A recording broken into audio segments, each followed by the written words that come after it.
Hello, and welcome back to another YouTube and Facebook Live. I'm so excited to have Majesty, who's also known as the Funsexual. She is a young Black kinkster with a passion for pleasure. Her journey began in 2016 with a budding interest in their swinger lifestyle. And through the swinger communities, she was introduced to various forms of kink, first as a bottom, then as a top. And that's what we're going to be talking about today. From a top, bottom, dom, sub. The realization that kink was both sexual and platonic, and ultimate goal was pleasure, was the spark that created the Funsexual Podcast. The Funsexual is about creating a safe and judgment-free space for people exploring sexuality and kink from a place of pleasure. Yes. So go ahead and check out the Funsexual Podcast. Where's that? What is it on? The Funsexual can be found on Apple, Spotify, Google, Castbox, pretty much anywhere that you listen to podcasts, you can find the Funsexual Podcast. Awesome. Hello, Goddess. Welcome. So as people are coming on, say hello. Let us know that you are here. Hello. So we're going to be talking about the difference between switch, right? Dom and sub. But let's go in. So you were saying, and hello, Crucian. So you were saying that you got into the kink from the swingers lifestyle. So tell us a little bit about that. So my journey, it's kind of funny. I kind of fell into it and I did it as a solo person. When I graduated from college in 2015, I moved away from home. I moved down to North Carolina where I knew nobody. I had a roommate, I had a couple coworkers, but other than that, I knew nobody. Right. And I worked 12, 14-hour days. I lived an hour from where I worked. So most of my time was either spent at work, commuting to and from work, or then just doing the things that you need to do, like grocery shopping and cooking and cleaning and all those things. So I didn't have time to socialize and meet people, but I wanted to have sex. So I was just like, where can I go? How can I have sex? So I got on the dating, Bumbles and the Tinders and those, right. And I'd be talking to people and I'm like, this is too much back and forth. I want to have sex with somebody. This was too much back and forth, going on a date. Then it was just too much of that before we got to the part where the sex could happen. So right. I was just like, okay, there has to be a way or a place that I can go where I can literally just go have sex and then go home. That's all I want. And then I was like, sex parties, are those even real? Where can I find that? So I Googled sex parties. I literally just Googled sex parties and I came up on FetLife, the website FetLife, which is I'm not sure. Do you know what FetLife is? Yes, but go ahead and explain it for those who may not. FetLife is like Facebook for kinky people. It's a social network for people in the kink community. You can upload pictures and videos, chat with people. Events are on there. Blogs and all different types of stuff are on FetLife. But it was the events that I was looking for. So I found sex parties there, and I used to RSVP for the parties. And then the day of, I'd be like, I'm not gonna go. I'm too scared. I'm not gonna go because I didn't have anybody to go with. My roommate didn't go with me. I didn't have coworkers to go. I was doing this by myself as a 2-year-old or something like that. I was really nervous, so I would RSVP and never go. But I would also be browsing on FetLife and checking out people's pictures and talking to people and stuff. And then one day, I RSVP'd for this party. It was 20 minutes away from where I lived. And I said, okay, you have no excuse not to go to this party tonight. Just right. And if you hate it, just leave. That's it. If you hate it, you don't have to stay. Right. So went to this party with intention on. I anticipated that I would walk in and leave, but I walked in, and the people made me feel so comfortable, and everybody was so nice, and I didn't even really understand what swinging was at that time. I didn't realize what was going on. I was just there, and people were, when I told people like, this is my first event, I don't really know what I'm here doing. Like, everybody was so nice and so kind, and that was honestly one of the wildest nights that I've ever had at a sex party. Wow. So, it's so funny because I guess, when you say that, it's like, I guess one of my first entrances, is that, can I say that, in this world was through Swingers Club. Mm-hmm. So I've heard quite a few people say their intro into kink came from the swinging community. Intro, thank you. Yes. So, I've been speaking Portuguese all day, so sometimes I lose my English. I'm like, does that sound right? Like, words don't sound right. Sometimes I just make up words. So, I remember, so back at home, I was just a traditional psychotherapist, and then I went on the Tom Joyner retreat, and on that retreat, they had we went to Jamaica, and so Jamaica, a few people were like, "Oh, there's hedonism. Let's go to hedonism." All right, cool. So I go to hedonism, and I meet a guy there. Mm-hmm. And at this time, I was living in Maryland, and the guy was living in Delaware. So we started dating, and he was like, he invited me to the Swingers Club, and I was like, no, I'm not going. I'm not into that. And it took him a while, but he finally convinced me. And I was like, no, I'm not interested in really just having sex with other people. And he's like, well, we could go and you don't have to do anything. Mm-hmm. Like, go. And he said, it's like being at a club, really. Mm-hmm. There'll be music. You can meet people dance. And you don't have to watch anything. You could just watch if you want. Mm-hmm. So I was like, all right, let me go. I went. I had so much fun. Listen, like, it was just so good for my self-esteem because it's crazy. I had women hitting on me, and that made me feel good. I was just talking to a friend about that recently. Like, when the women are just so open and so accepting. Because sometimes when a man, just hate to be super heteronormative, but like sometimes when a man is super friendly, you're like, what you want? But when the women are like super nice and open and friendly, it's like, okay, I like this. Right? Like, it feels good. Because a lot of times with the men, you just kind of feel like, okay, they're being super friendly or they're flirting or all of this because they want something, right? And so, so that was a really good intro for me. Then, so we did end up connecting with another couple. And now this guy, he was by far, like, okay, I'm not going to say that because people might be listening. But he was good at oral sex anyway. So, so then he started doing oral sex on this other woman. And I was watching, and I got so turned on. And I was like, I always thought I was a very jealous person because I was like, I wasn't trusting. I come from this background where I didn't really trust men and all of this. But all of a sudden, here is my man doing oral sex on another woman. And I was just like, like, I was getting excited. I was getting wet. I was like, what is going on with me? Like, what? Like, really? And so, that was my intro as well. So it's so interesting. And I think that just opened up a whole can of worms for me. Then I had a coworker who was into the BDSM community, and she started taking me to the Playhouse in Maryland. Oh, I know. Baltimore. Yeah, that was really nice. And, so then I started getting more into that. And I took the BDSM test, and, I'm very much a dom. Mm-hmm. But I was high on a dom, I was high on a sub, and I was high on a switch. Mm-hmm. High as a brat and high as a brat tamer as well. So it was like all of these contrasts. So it's interesting because it shows that I'm very flexible as well. And in my life in general, I'm very flexible. It's easy to go with the flow. Mm-hmm. That's one of the things that makes me so successful with my work as a Tantra therapist. Clients will come in and I can understand them, and I'm not closing. Even like with this guy, like I'm dating this guy and I had never known anything about it. I didn't go off and like, oh, I'm breaking up with him, he's into this stuff.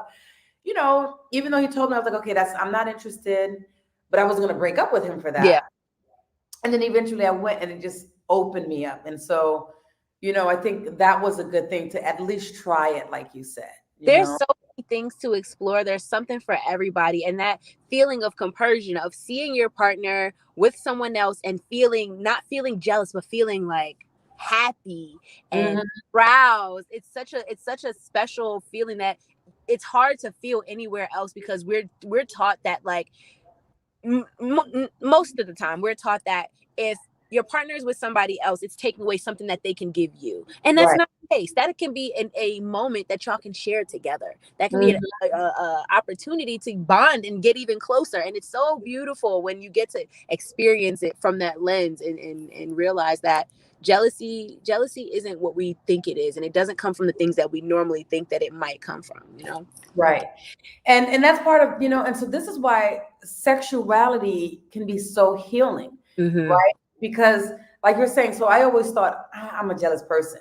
I'd be walking and I'm looking at my guy to see if he's looking at another woman. When a beautiful woman walked by, like I kind of look to see if he's checking her out, But these experiences help me to, one, get secure in myself, and know that we are all human. I look too. No, I don't want my man disrespecting me. No, I don't want him looking at somebody when we're together. But we're gonna look. Yes. I look. We're human beings and we're sexual beings. And when I entered into a polyamorous relationship, for the first time, that really helped me. Like, because he was dating other people, I was dating other people, and I had no choice but to work on communicating, trust. And so this heals a lot of things and can put us in a place of growth, Absolutely. And people always think that when you become polyamorous or live in a polyamorous lifestyle, that it's like you no longer get jealous. And that's not the case. You just learn how to deal with that jealousy and how to communicate that jealousy and how to get to the root of, I'm jealous of this because of this. And it usually has nothing to do with the other person. It usually is something that you can address in yourself. Right, exactly. And it's so true. And that was one of the things in traditional monogamous relationships.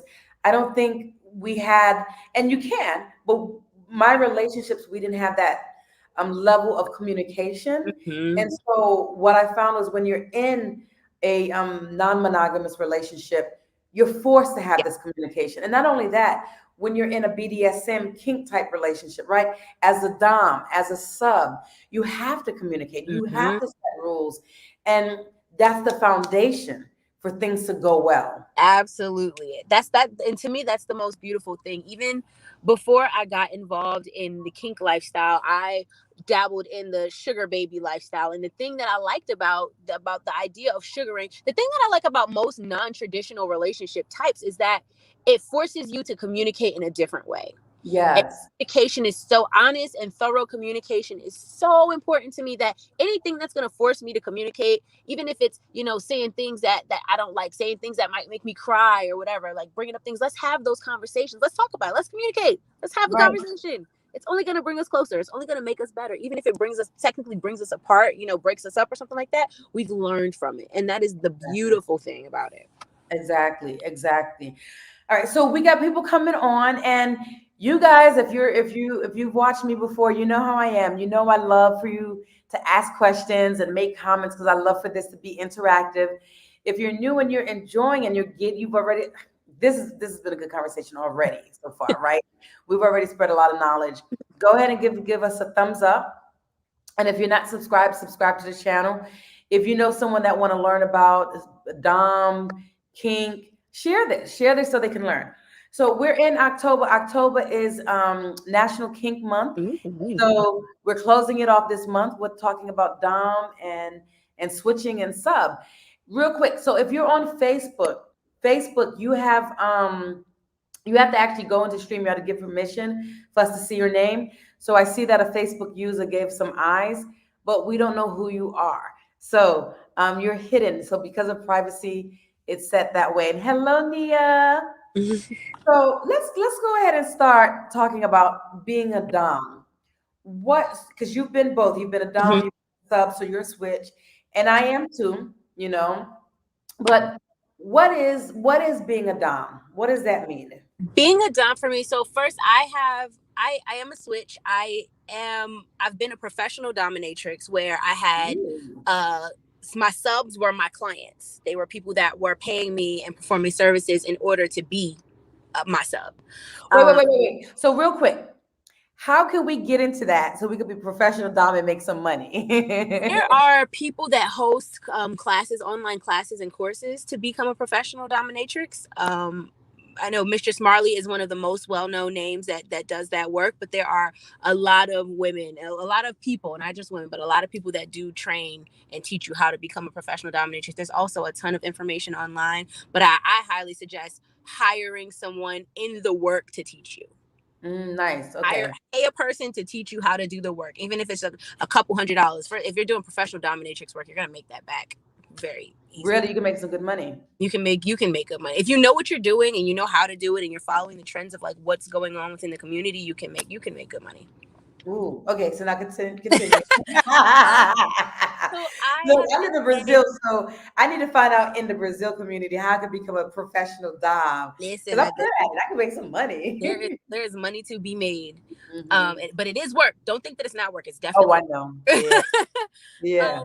So everything is work, really. Oh yeah. I've been a professional dominatrix. It's not something that I do too much anymore. I have certain subs that still like to see me on occasion, and I will see them on occasion, but no longer doing that work.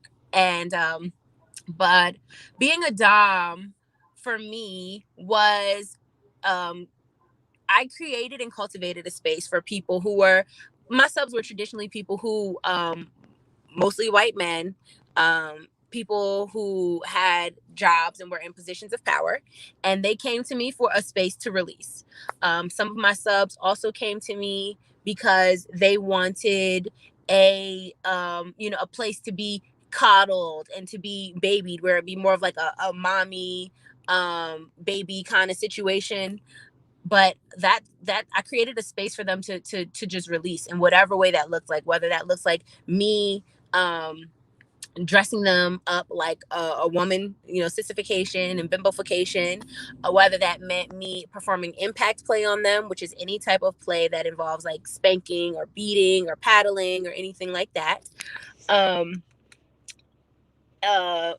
Some of them wanted to come and perform domestic servitude, so they came to my place and did laundry, they washed dishes, they cooked meals, they cleaned the bathroom, any number of things that I asked them to do. But they wanted to be in a position where they were out of control and gave me full control.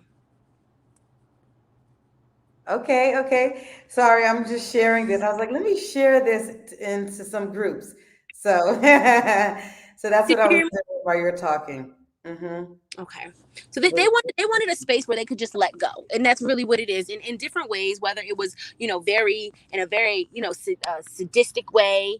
Sometimes it was, and sometimes it wasn't. Some people just need a space where they can just release and not have to think. And I was able to create that space for them. And it was a fun time. It was definitely a fun time. So, when I first became a dom, I went all in. And this is the story of my life. I don't do things half-ass. So my same friend who took me to the to the Playhouse in Baltimore, I went over her house one day and she had a slave there. And the slave, he was like cleaning up and organizing, doing all kinds of stuff. And I saw her, humiliating him. And I was like, you know what? I need some stuff done in my house. Like, shoot, I was thinking I had to pay somebody to come and paint and do this stuff. And so I was like, can I borrow you a slave? And she's like, yeah. She didn't ask him. She just told him, you going to her. And so I borrowed him and I had him doing all kinds of stuff. And I was like, oh, this is nice. Yes. Nice. But at that time, what was interesting was that it was so new and I had to humiliate him and I had to spank him and all of this. And I was just like, well, I'm a psychotherapist. I can't do this. Like, I'm supposed to bring people up. But then later I realized, wait a minute, it's, he gets joy from this. He gets pleasure from this. Mm-hmm. And so Let me ask you. So on that, let me ask you, how do you reconcile? I guess, because for me in the beginning, it was like, what is, because I'm coming from a therapist, right? Um, Ava says, "Dang, I'm in Baltimore. I need to do this. Go to the Playhouse, Well, girl." I was Playhouse. like, I was like, but was he abused? Like, what's going on? Like, all these thoughts came to me. But then it was also like, well, you know what? This is also a way of getting your power back, becoming Mm-hmm. empowered. Mm-hmm. How do I reconcile? I think initially I was also like, why would anybody want to do this? Like, it didn't really make sense to me, but I was enjoying it and they were coming to me. And I had to really realize that this person is coming to me. I am not forcing them to be there. They don't have to do anything. Before I decide to take a sub on, we'll have a meeting. And, just talk about limits and desires and, availability and skill level. And if they have any injuries and any trauma, or, we'll have that conversation before I decide to take a sub on, because I have a right to say if I want, anybody who's paying me Yeah. isn't going to I'm not going to just take them on. I want to do, am I comfortable with you? Do I like you? Do we get along? Like, are you respectful? All of those things matter. And I had to really realize, like, this person sought me out. I've never reached out to a sub. If they want me, they reach out to me. They Right. want to be here. They're driving an hour to be here. They're paying X number of dollars to be here. They want this. This is something that I'm providing them. And seeing the look of, I'm thinking of one sub in particular, the look in his eyes at the end of a session, when he was in subspace, and I could see like his pupils are like big and he just has this like glassy dazed look on his face after, and I'm bringing him down. We're doing aftercare. His aftercare was usually sitting down and rubbing my feet, and then we would just kind of talk about it and debrief about the I love session. how his aftercare was sitting down and rubbing your feet. I loved Yes. it. That was his aftercare. I was like, I'm fine. I like this. Mhm. We would sit down and he would just talk about like what we liked, what we didn't like, what we want to do more of, what we want to do less of, what we want to try to do next time. And we would just, have a conversation. We were kind of bringing each other, coming back to the same level to some degree. And seeing the look on his face and seeing how relieved he looked when he left, and how happy he was when he left, and how excited he was to come back next week, because I would see him every week. He was so excited to come back next week, and he would bring gifts, and like I was doing him a service just as much as he was doing me a service. Yes, you're Right. cleaning the toilet and folding my clothes, and that's, you're doing that stuff, but this is bringing you joy. And then I get to pick fun at you a little bit, and it was Right. really just And he fun. was paying you, and they would pay you to clean your toilet, clean your house. Clean your toilet. That was how I actually got into it. I had known about professional dom work, but I remember one night I was on the phone with like a couple of my girlfriends, and two of them were professional dominatrixes. I should say are professional dominatrixes. And I remember one day I was saying, like, I got so much stuff to do around the house. Like, I need to do my laundry. I got to do this. I got to do that. One of my friends was like, girl, why don't you get a sub? Like, you shouldn't be doing that stuff. And I was like, Right. you know what? I absolutely should, because I'm switching my lifestyle and my kink lifestyle. So I'm already, I already have these dominant tendencies, but I never really thought to actually make this work for me. Like, I never really thought that I could make this work for me. And after I got my first sub, I was like, I like this. He likes this. This is great. It works win-win. Now, what are some of the things that you enjoy doing as a dom, like to get to discipline your sub? To discipline, I like to pick on them a little bit. I like to tease them. I like to ask them questions that might make them feel a little bit embarrassed to answer. Mhm. I definitely love impact play. I like doing things like, I didn't do fun. People do punishments over punishments. My punishments were not punishments. My punishments were not fun at all. So if you were washing my dishes, and I would inspect the dishes once they were done. And if there was a piece of food left on the fork, now you need to lick it clean and then wash it again and put it away. Oh my God. I am a very strict dom when I'm in that role, because I make my expectations very clear. And I said I wanted my dishes clean. I didn't say I wanted them to have food on them. So I expect my dishes to be clean. It's really, it's that simple. Right. You came here not to think, and now you don't have to think. You just have to do what I'm telling you to do. Right. So that was a punishment. Lots of impact play, and those were my primary punishments. Sometimes, those were my primary punishments. It was usually mostly impact play was what I would resort to because it was easy and it's something that I really enjoyed. Right. Yeah. So that's a lot of the stuff that I've done too, is like the impact play, the spanking. I would do the humiliation. I love that. Like I would have my sub get down on the floor and start barking like a dog. That wasn't humiliation for my boys. Loved it. Loved that play. Leash and collar, walking them around, making them eat off a bowl on the floor. They love that. That was not humiliation. That was a treat. Well, I would call my friends and be like, bark like a dog. My friends in the background, Renee, you are crazy. Like, really, you got a guy barking like a dog? Yes. I do. And so tell me, hey Alex, how are you? Thank you guys for coming on. Hello, everyone. Say hi, hey, hello as you're coming on. And if you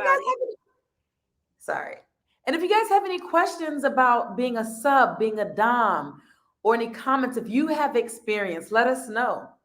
So, what about choking? I am into breath play more now in the last, I would say, maybe this last year or so, I really started getting into breath play. Even more recently, I would say the last 3 months, I really started getting into breath play. Now it's a normal or being choked. Choking. I really enjoy. I enjoy being choked. I enjoy being choked to the point where I pass out, which is something that was very new to me. But I do like.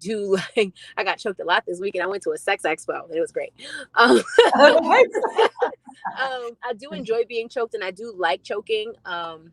But there's certain types of play that just make me, I'll do them, but they make me nervous. So I tend to err on the side of caution with them, and choking is one of those things. So when I'm choking somebody, I'm usually pretty light. I'm not really getting them to the, the point where they, really, where it's probably doing much of anything. Cause it's something that it makes me nervous. It makes me very nervous.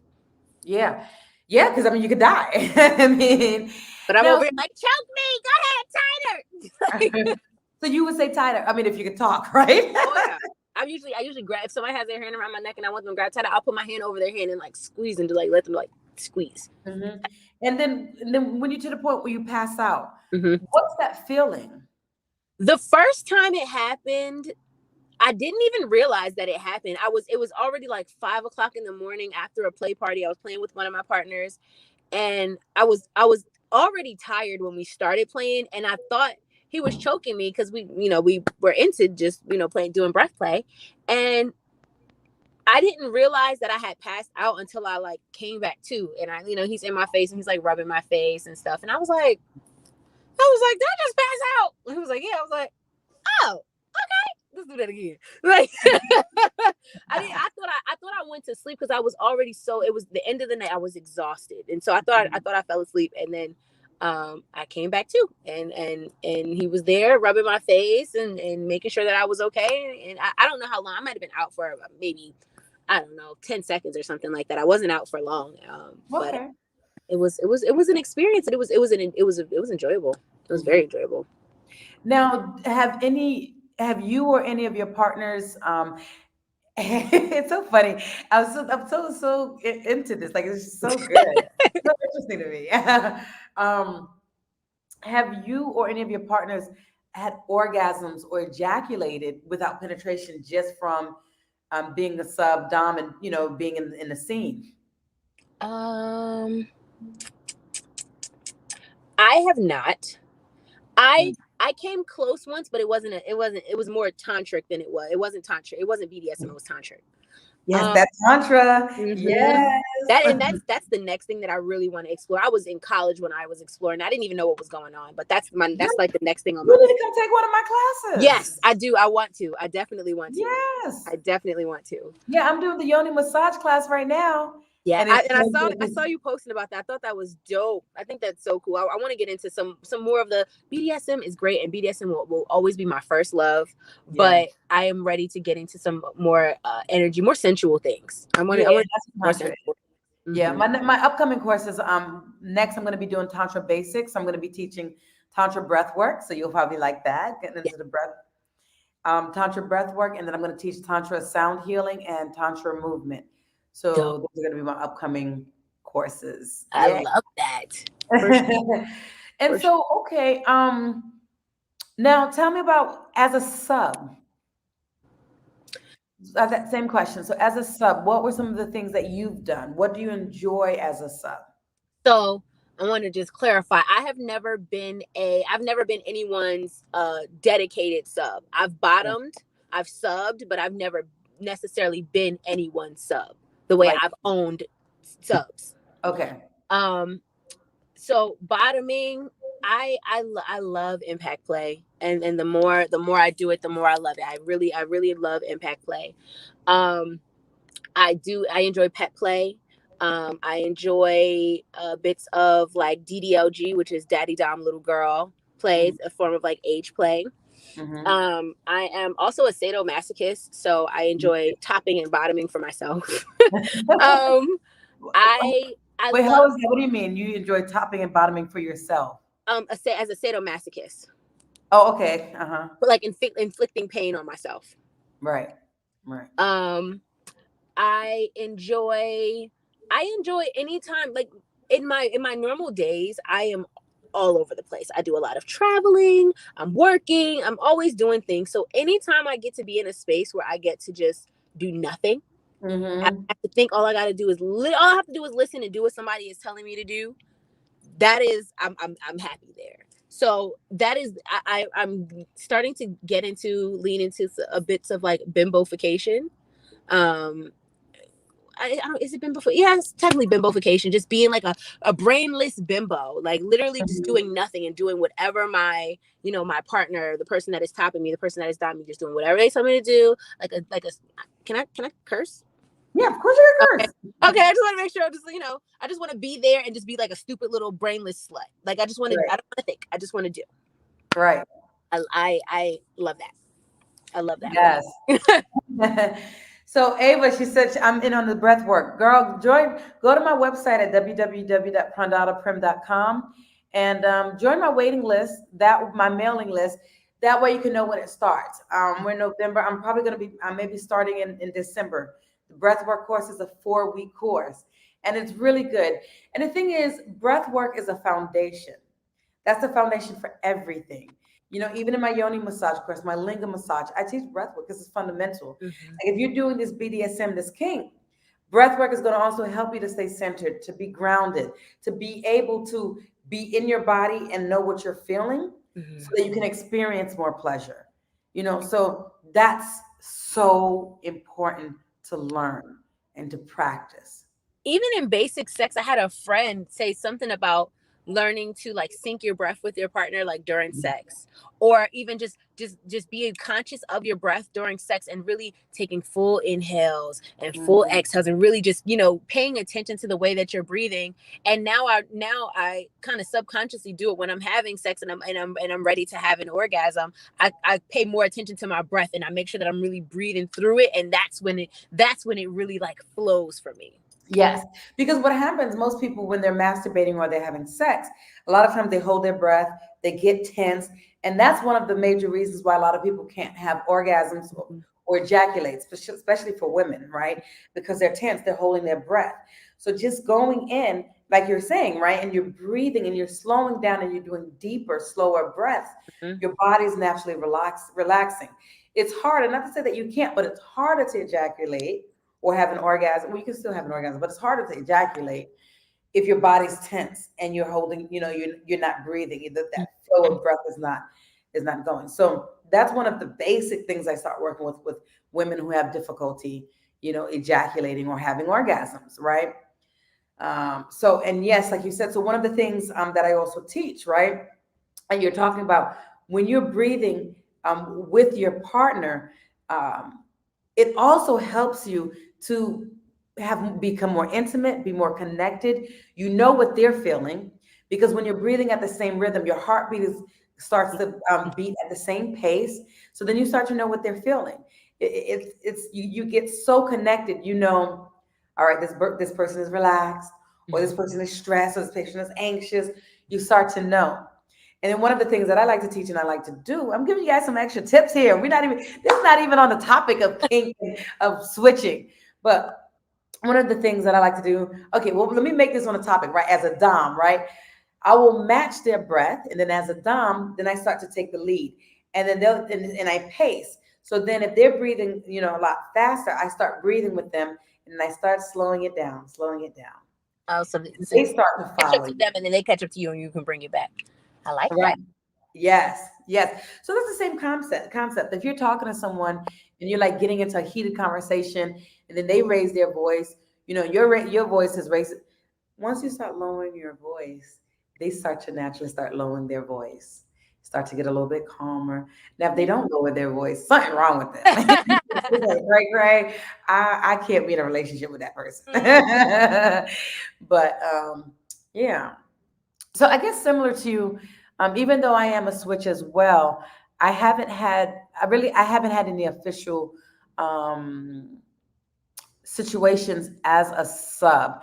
I had one with the guy that I met, and just this happened. I met him, and I invited him back to my place, and he came over, and he was a dom, and he put me in that sub role naturally, without humiliating, without disciplining. I don't know how he did it. Like he was just very smooth about it. And the way he talked, like I could feel his presence, I could feel his dominance. And it naturally made me want to just submit to him. And Exactly what you're talking about. yeah, and I was just like, shit, how did he do that? Because I don't just naturally offer to be a sub. I'm an alpha female. I'm a dom for sure. As a dom leaning switch, when I find myself, if I had to give a percentage, it's hard to say, percentage wise, but like I'm definitely more dominant than I am submissive. Yeah. And so when I'm in situations with partners where I want to be submissive, I'm like, what's happening here? Like, what did you say and what did you do? Because I have partners that are also switches, and we can trade off. In most situations, I tend to be more dominant than submissive, even with my partners that are switches.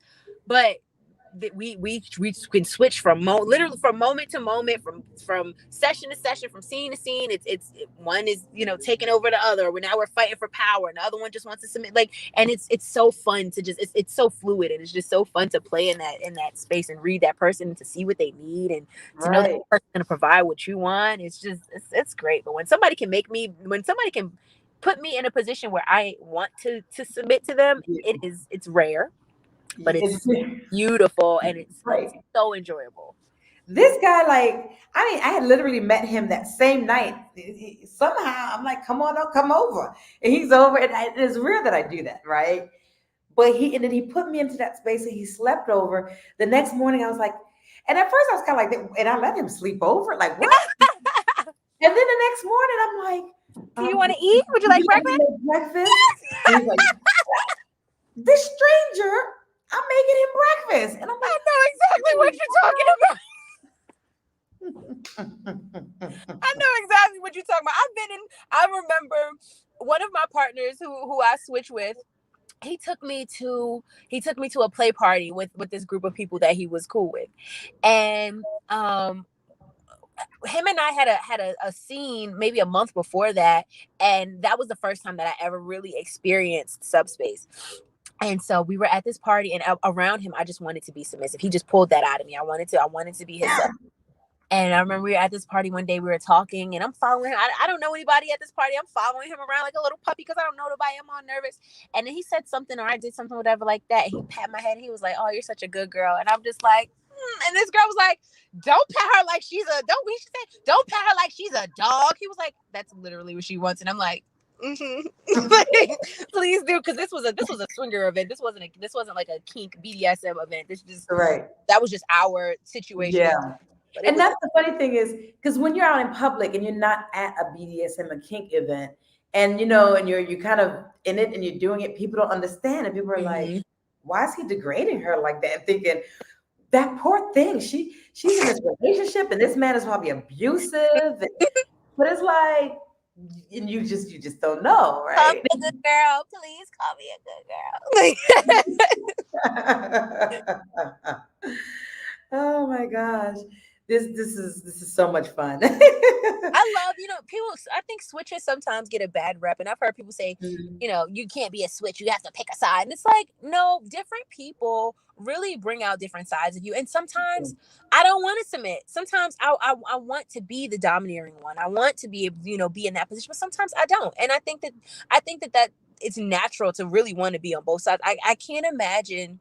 Maybe because I'm a switch, I can't imagine being in one position in one role and always being in that role. Like where does it balance out for you if you're always in that role in this space? Right. I think you need the duality.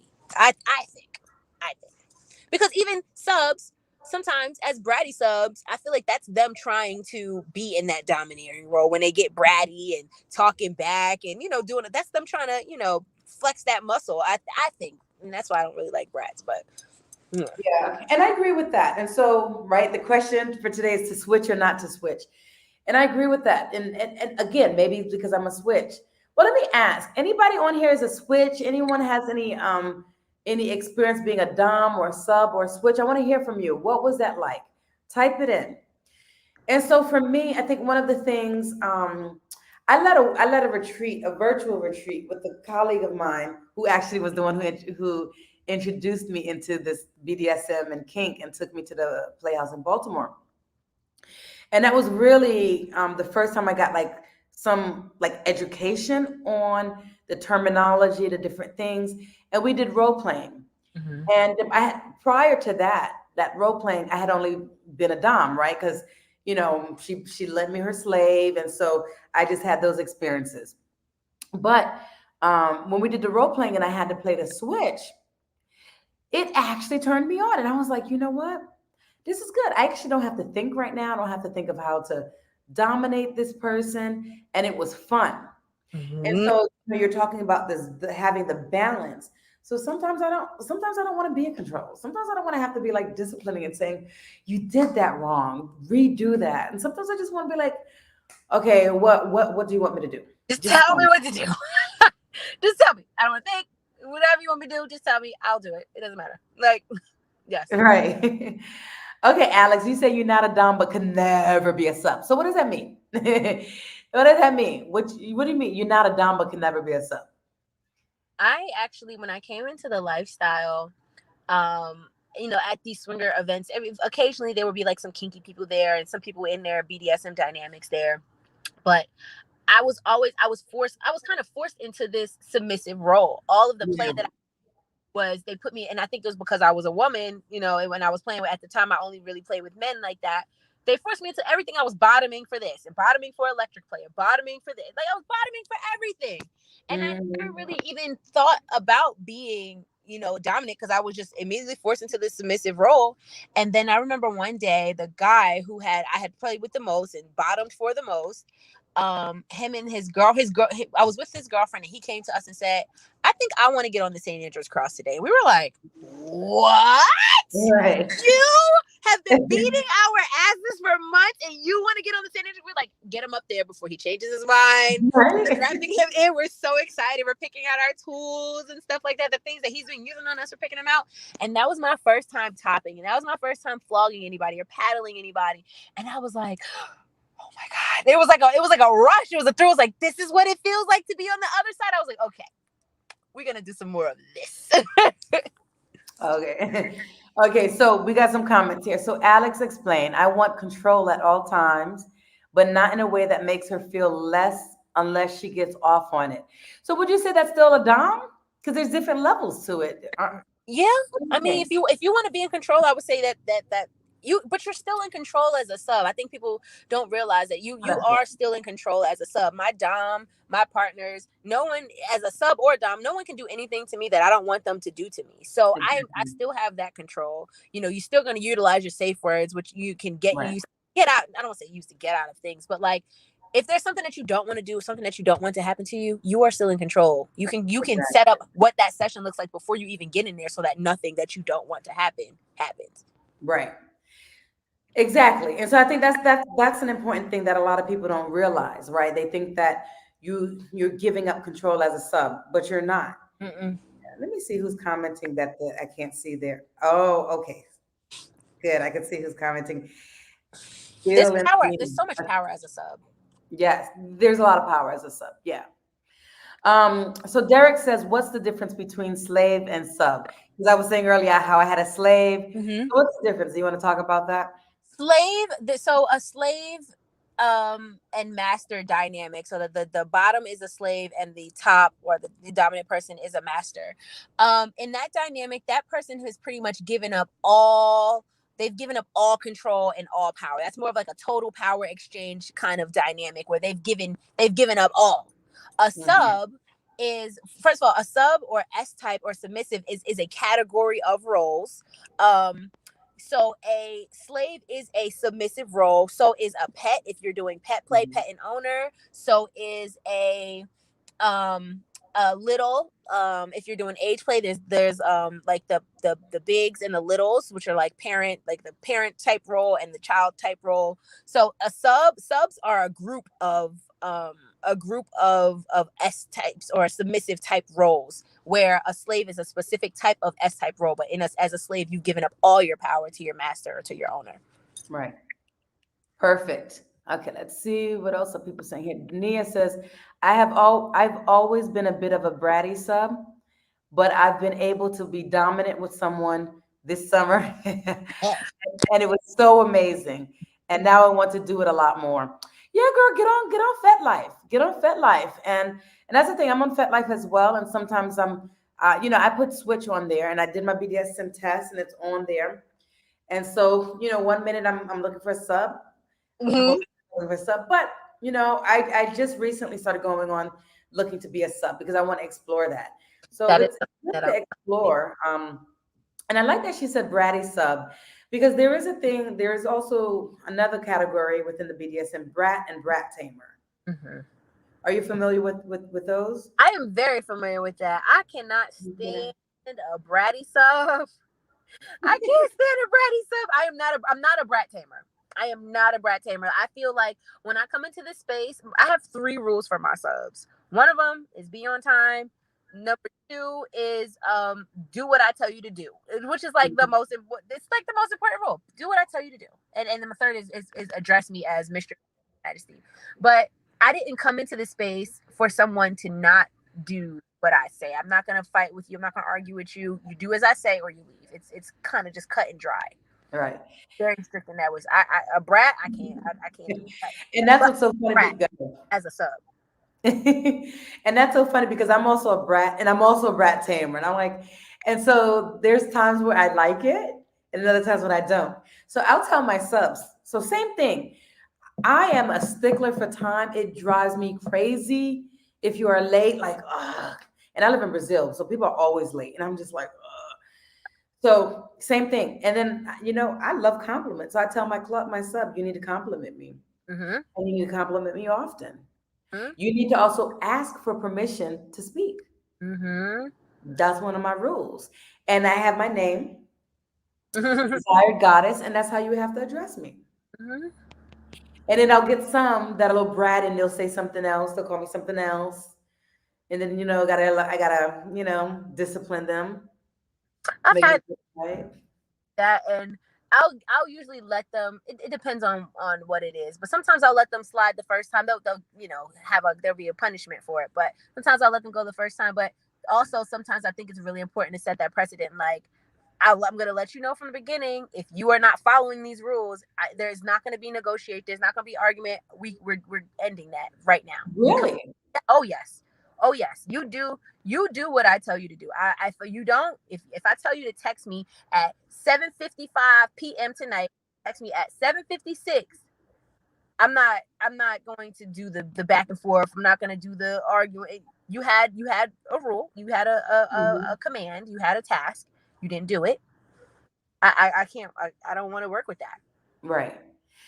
I love it. Yeah, you know, Joe. What's your sign? I'm a Sagittarius.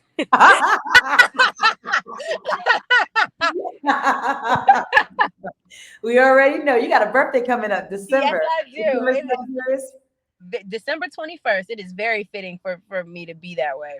Yes. All right. So Alex responded again. I guess I mean that she would not have to use the safe word with me. I don't want to push her to the point where a safe word would be necessary. Compassionate Dom, I guess. I mean, there are sensual doms, but you always want to have utilize safe words because, for example, I had a sub. This was last Christmas time. I had him dressed like an elf, and I wanted him. We've negotiated what our limits and stuff were, and he was that night. I wanted to make him. He was gonna sing and dance. What's the Mariah Carey Christmas song? Oh my gosh. Oh my gosh. Oh God, whatever. I can't think of it right now. But the Mariah Carey Christmas song. I was like, you are gonna sing this song, and you're gonna dance. And you're gonna put on a little performance for me. It was a little humiliation thing that we were doing, and although he never told me that performance and being put on the spot and singing and dancing like that was a limit, was a trigger for him. I didn't know that. He didn't even know it was a trigger for him. But we had a moment where we had to step out of the scene, and I'm glad that we were able to step out of the scene and utilize safe words because I didn't know that was a problem, and that could have been really problematic for him. It was very problematic.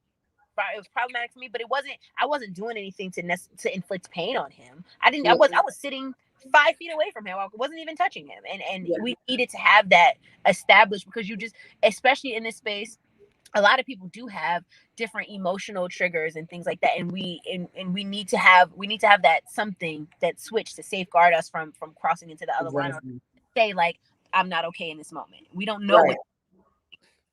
Right. Exactly. That's so important. That's so important. And I'm glad you told that. I'm glad you gave that example because, you just never know. Like, even if you're not going so deep, because there's just different levels, right? And in general, whether you have a BDSM kink type relationship or regular, there may be a trigger that you do that, something that you say. I mean, and it doesn't even have to be within a sexual context. And we get triggered all the time. And so that's one of the things that I love about this is that you create the safe word. And I think even just in traditional relationships, there should be a way of saying, okay, let's just use this word. We're in a regular relationship, but when I feel triggered or something, maybe we're in an argument or something, and I say this word, and we just stop.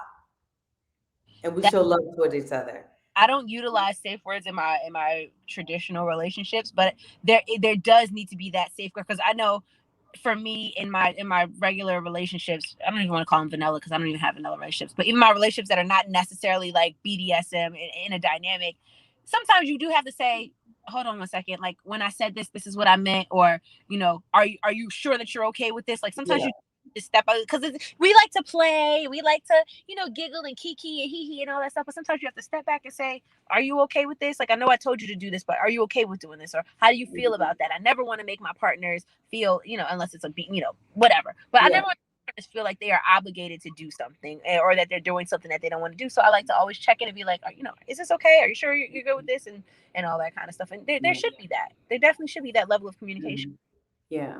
So let me ask you, for safety, speaking of safety, right? If you're meeting someone from FetLife, let's say, or online somehow, and you decide you want this to be your play partner, like how do you vet them to make sure that they're not some killer, they're going to come into your house and person. So one of the first initial things that I'm going to do before I'm really starting to initiate contact with this person, or they're reaching out to me, I'm going to see with FetLife. You can see if you have mutual friends. I want to see if we have mutual friends. If there's somebody in there that I can reach out to, I'll reach out to them. That's one thing that I'll do. Another thing that I'll do is I'll vet the profile as well. If the profile doesn't look right and it doesn't have enough content and stuff on it, I'm probably not gonna meet that person. Another thing that I do is I get recommendations from the person of other doms that they may have served, or if this is just like a play partner, other people that they may have played with. The community especially the Black kink community is really not that big. You run into the same people in the same faces and all that stuff all the time. So the community's not that big. I can vet through that as well. I meet people in person. Before I decide to take anybody on, I'm going to meet them in person. If this is just like a play partner I'd like to take on, I'll probably meet them at a play party. I'll tell them I'm going to this event. If you can't pay the money to go to this event and meet there, then we're probably just not going to meet, or maybe we'll run into each other later down the line, but we ain't going to do it then. I also with my subs, I used to meet them in person somewhere, like Starbucks or at a park or something like that, Mhm. somewhere public, and we would have a conversation and discuss, our needs and desires and limits and goals and all that stuff. And then before I played with the sub, I get a picture of their license. They can I need their name and I need their address and I need their picture. I get that I get a picture of their license, and then I like that. before I had a session, my mom lives very close to me. If before I had a session, I would send the picture of the license to my mom, be like, Mom, this is who I'm going to be with from this time to this time at this address or at this location. I love this. Wait a minute. You give this to your mom? So my mom, me and my mom are like really close. I just took my mom this weekend to Exotica, which is a sex expo that they had in New Jersey. Wow. I love that. I'm very, very close to my mom, and she wants to make sure that I'm safe, and she's the closest relative to, like, the closest person to me physically, Yeah. where I live. So it was just easy for her to be close by, and she would call and be like, hey, it's 8:00. This person was supposed to leave. Are they still there? I'm like, oh, they're still here. We're still good. Mhm. That was another way that another thing that I did I as like far. that. I always kept my phone nearby where I could say, hey, Siri, call, whatever, and do that if I needed to.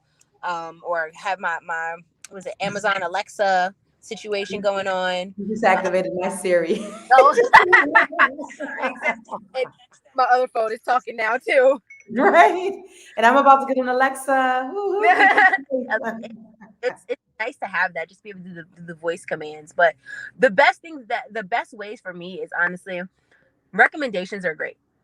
Recommendations are awesome, and being able to call other doms, other professional dominatrixes, or message them and just be like, hey, Chris, this person said that he served you before. How was he as a sub? Was he on time? Was he good?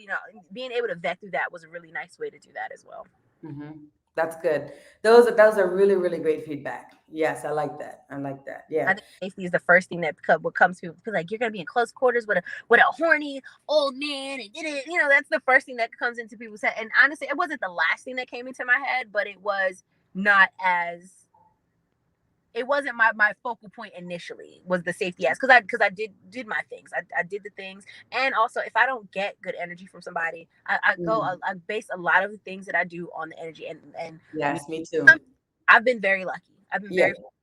if the vibe doesn't feel right, I'm not gonna do it. And that's the thing for me too. I very much trust my intuition. I very much trust that energy, and that's what it was. Like I trusted when I invited this guy back to my place, and he choked me also. He choked me. And it was a gentle, so it felt good. I don't think I'm ready for like choking to the point of passing out. And he was a big dude, so it's interesting. But it was just a light kind of like little pressure, I should say, not so much choking. It was like a little pressure, and that felt good. And I was like, okay, I like that. But yeah, that is a thing. Like you have to, first and foremost, you have to trust what you're feeling. And we all have feelings. We all, like, how you walk into a room and you're like, you can feel like somebody just argued, but know they argued and you win, and you can feel that tension between them. You're like, something's going on. You feel it. You feel things, or sometimes you meet someone and you're like, this person seems kind of weird or something. You have to trust it. I had a sub. We went out we were messaging back and forth for a couple weeks, and then we finally were meeting. We met. He took me out to dinner, and I just did not feel. I wasn't feeling it. I wasn't feeling the energy wasn't right between us. And I told him after we left, I was like, I don't think that we are going to be a good fit. And he was just, why? And I was like, I don't think we're going to be a good fit. Is why I don't think. And he begged me, and occasionally on Kik, I'll get a message from him or something like that, asking and begging. But I trust it. I trust it. You gotta trust it. Gotta trust it. Exactly. So, last question. This is good. It's so funny. Like normally I just let it flow, and I'm like, I don't do interview style, but I feel like I'm doing interview style. Like I'm just asking so many questions, and I just want to keep knowing more and more and more. But what and billionaire mystic says, this is so beautiful. Thank you. So happy that I've been aligned to catch the live. Yes, me too. So what type of clients, when you were a predominantly a professional dom, what type of people came to you? Did you get both men and women? Men. I have a hard time topping women. Mm-hmm. But mostly men. And as much as people would think that they are these like old white men, most of my clients were young white. They were young. They were in My, their 20s and my 30s. slave was a young white man, and in shade, he was actually an athlete. He was a professional athlete. So, Mm. yeah. One of them in particular, he wasn't a professional athlete, but he was very in shape, very fit, very tall, Mhm. very fit, very, yes. Yeah. Okay, because that's interesting. A lot of the times, the people what I've realized, a lot of the subs are people who that I found do tend to be younger, but also they're in high-powered positions, or they're like CEOs sometimes of companies. They're very much dominant in their regular life, and then they want to just get to a point where they're just subbing and they're just being told what to do, and it's that balance. He was the one I'm thinking about in particular. He was my favorite sub. We had a great time. He did something for some banking company, but he was like a manager of like the IT of finance of something of something of something, and high level position. A bunch of people working under him. He got promoted while he was in service to me, and then he at home, his parents expected him to take care of them. He was taking care of his parents at home. Just had moved in with them during COVID and they got sick. And so he was a busy man with a lot going on. And he just wanted somewhere where he did not have to be the man. Right. And he Yes, came to exactly. me. Exactly. Wow, this was so good. Like, I don't even want it to end.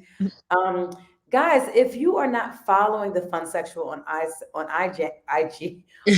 Instagram, follow her at the Funsexual and check out her podcast. I mean, it's amazing. And listen, guys, listen. Y'all need to share this.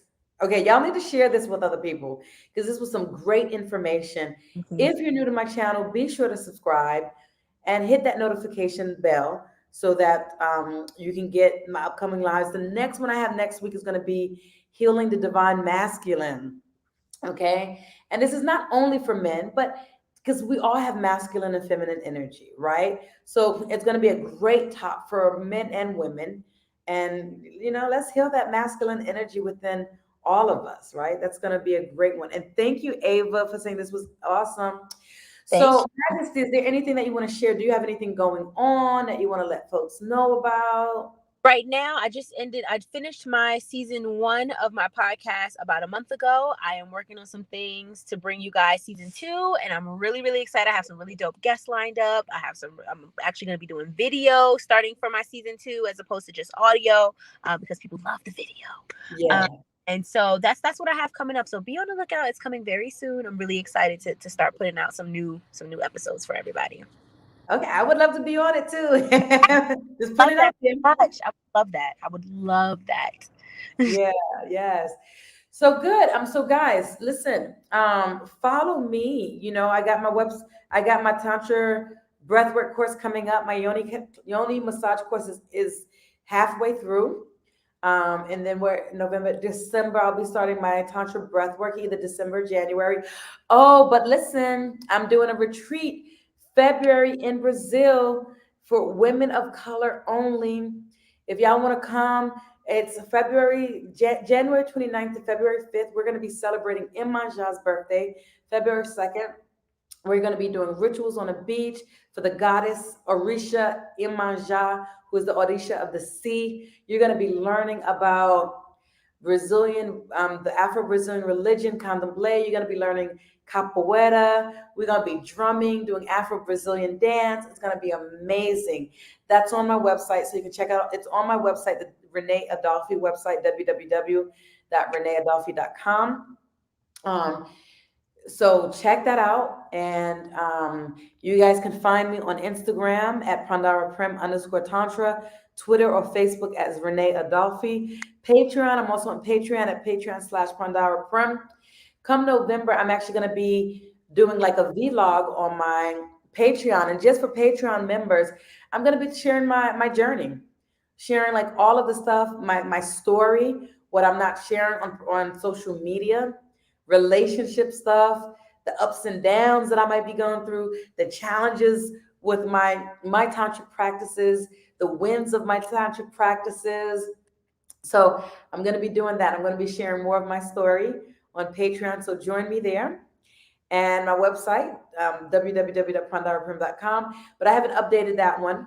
So go to my Renee Adolphe. I need to add that on there too. And I'm on Clubhouse at Prandhara Tantra.